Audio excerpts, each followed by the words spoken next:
Nakala nakalagpas pa ako. Nakapunta pa ako dun sa taas. Dito ka lang pala. O, kaway-kaway na. Ayan. Ayan si ate. Sige, hanggang dito na lang po.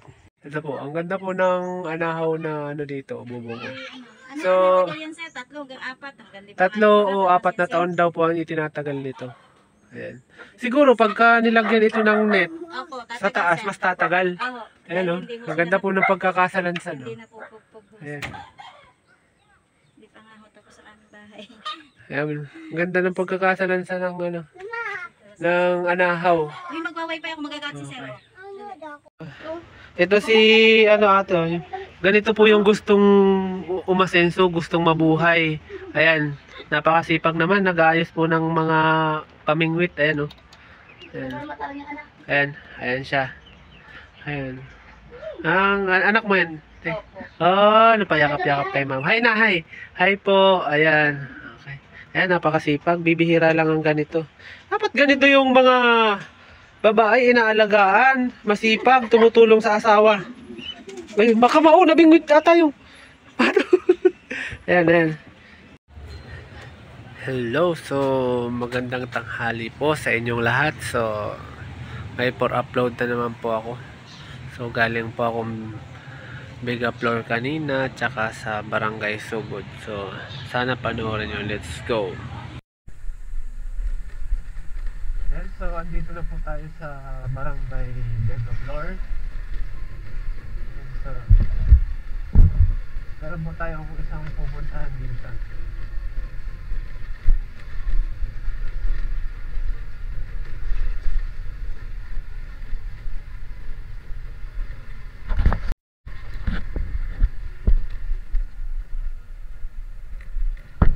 Yes, so medyo maayos na isang bandaan ngayon gawa ng hindi po umulan.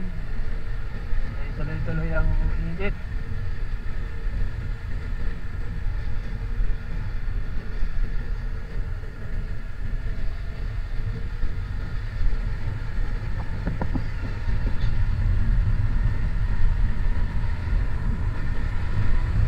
So pumunta muna ako po doon sa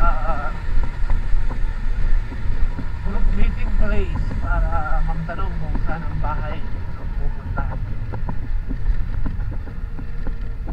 Ayan. So, dito na po tayo sa Rough Road. So, sana hindi umulan ng hanggang sa Friday para hindi mahirapan yung staff ko pumunta rito.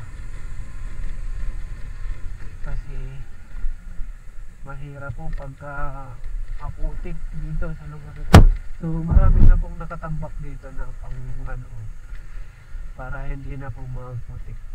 Ayan, may mga nakaano na sa kalsada. So dati po wala po yun, talagang pag umulan, alam mo na.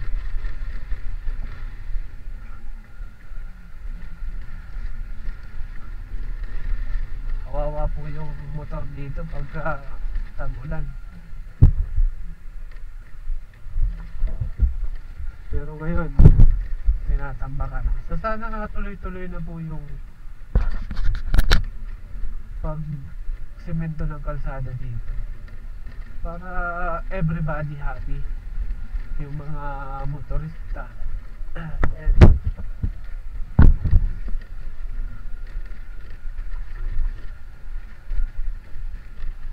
po yung ano dito.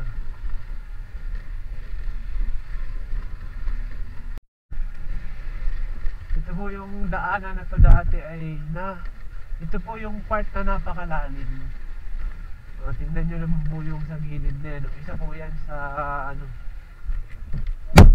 ayan o, napakalalim po. Buti nga po at natambakan na po ngayon. Ayan, may madadaanan ka ng ganito. Hindi tulad dati, dyan ka mismo dadaan sa ano na yan, sa napakalalim na yan. Ayan. Pero ngayon meron na, tinambakan na ng medyo matitigas na ano, mukhang pinaggraba. Tapos dyan Isa pa po yan.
So dito tayo sa daanan na to kasi medyo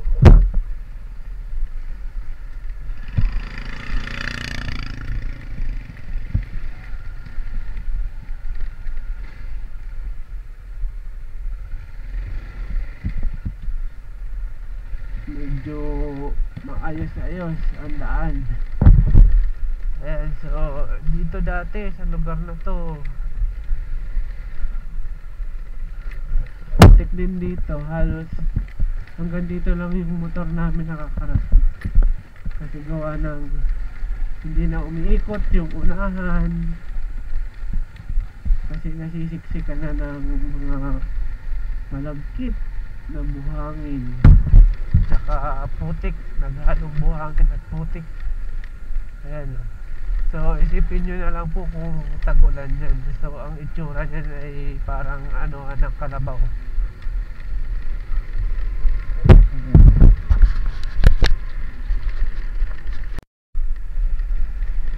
At katulad mo dito, so yung kalsada mo dito ay halos hindi na rin naman po nadadaanan ng sasakyan, motor lang po natin dito kasi tingnan nyo po yan. Pagka umulan, ayan yung may mga daluyan na ng tubig. Ayan po. So kaya sana po ay masemento na rin po dito sa lugar na to. So napakahirap po ng transportation dito sa mga walang sasakyan. Mahal po ang bayad sa ganitong ano, mahal ang bayad sa habal-habal. Okay, so grabe yung daan. Tapos lalo dati po ay nung unang punta namin dito medyo pantay pa ang kalsada, ngayon hindi na.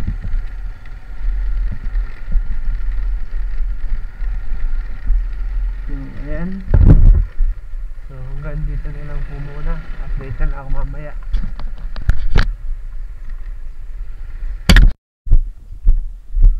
So magtanong muna ako dito sa group meeting place.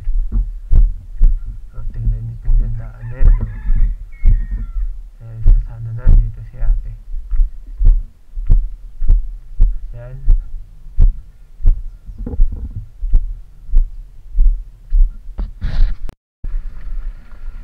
So babalik po tayo sa baba, gawa ng nasa baba daw po pala ang daanan. Ayan.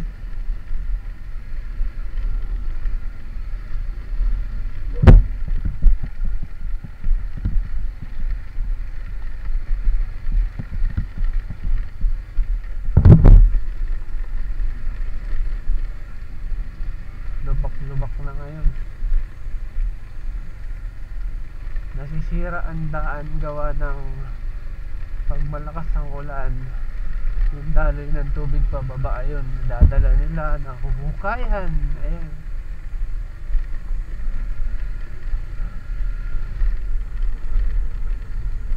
Kaya so andito na. Kaya sana po ay masemento na po ito. Batambakan. So, dito na po.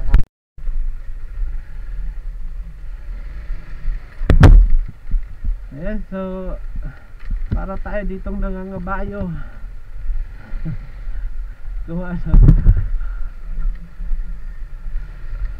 butas-butas ang kalsada.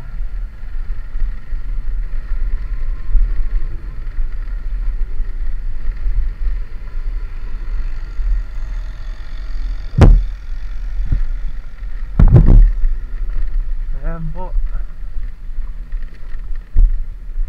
So, mabato. Kaya po talagang medyo masakit sa katawan pag ganito po ang daanan. Pagdating ng hapon, ubos na po ang iyong energy dahil lang po sa ganitong daanan. Ayun, so magtatanong po tayo dito sa may kay ate. Nandito ka pala. Nandito ka pala. Ayan si ate. Ayan, so papasok po tayo dito sa may pathway na to kasi dito daw ang bahay. Ayan. Ayan po. So medyo lang po ang daan kasi pathway lang. Ayan.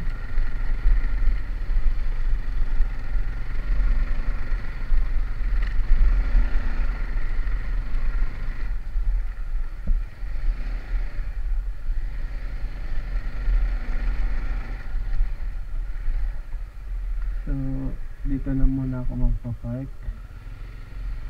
Magtatanong-tanong. So update na lang po ako. Nandito pala sa taas yung bahay. Dito daw sa may bakod. Ayan. So magtatanong tayo dito. Naputol yung pathway dun dahil sa bahay. Okay, so tanong tayo sa bata. Nakalagpas pa ako. Nakapunta pa ako dun sa taas. Dito ka lang pala. Kaway-kaway na. Ayan. Ayan si ate. Sige, hanggang dito na lang po. Ito po, ang ganda po ng anahaw na dito, bubong. So, yan sir, 3 hanggang 4 hanggang 5. 3 o 4 na taon daw po ang itinatagal nito. Ayan. Siguro pagka nilagyan ito ng net sa taas, mas tatagal. Ayan o. Ang ganda po ng pagkakasalansan. Hindi na po pugpug. Ayan. Hindi pa nga ho tapos ang aming bahay. Ayan. Ang ganda ng pagkakasalansan ng ng anahaw. Uy, magwa-wifi ako, magagat si sir. Ayan, so pababa na po tayo. May nakaharang na aso.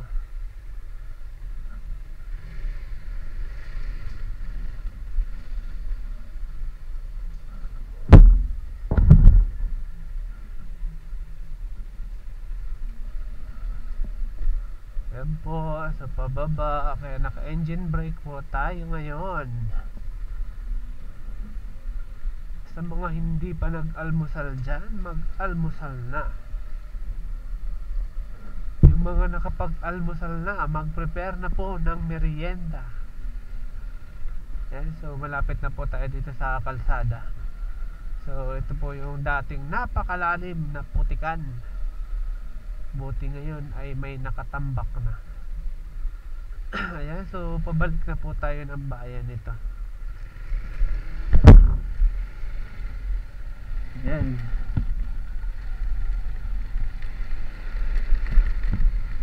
So papunta po tayo ng Barangay Sugod Lopez.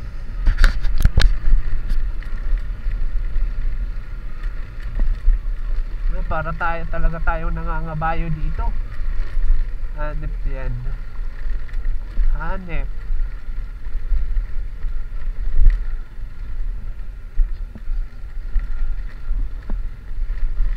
Ayan. So, update na lang po ako mamaya. At medyo ano ang daan. Ayan, so let's go. At naandito na po tayo sa Rotonda. Ayan.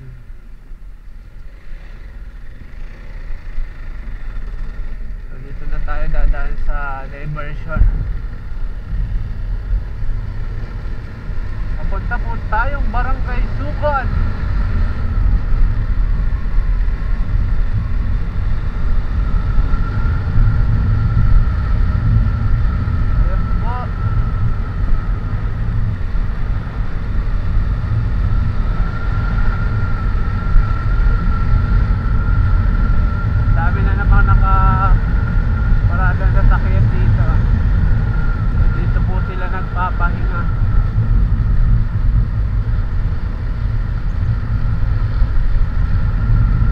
Lawak talaga ng kalsada dito.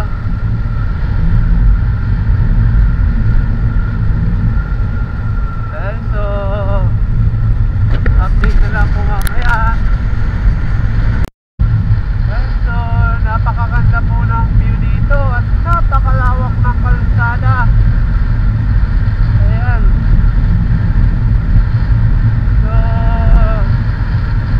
ito po yung diversion para hindi ka na po dumaan ng bayan ng Lopez sa town proper.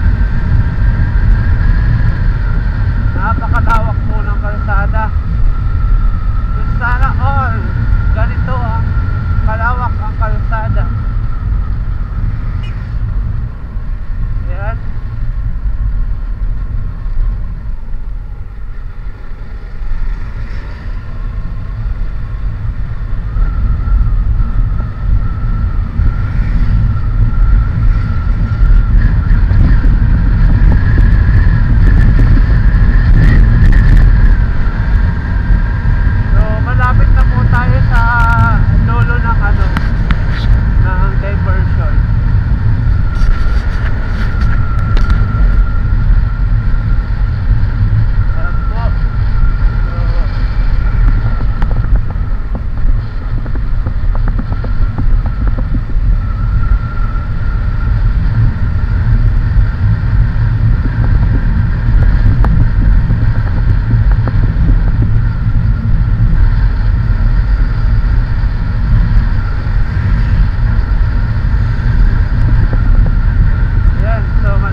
Maya. So medyo malapit na po tayo. So kakanan po tayo dito sa kantong ito. Okay. So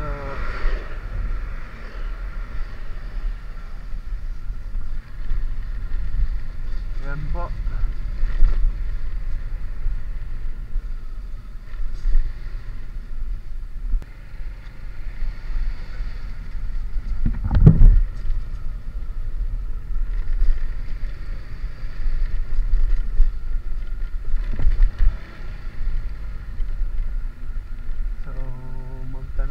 Tayo dito sa group meeting kung saan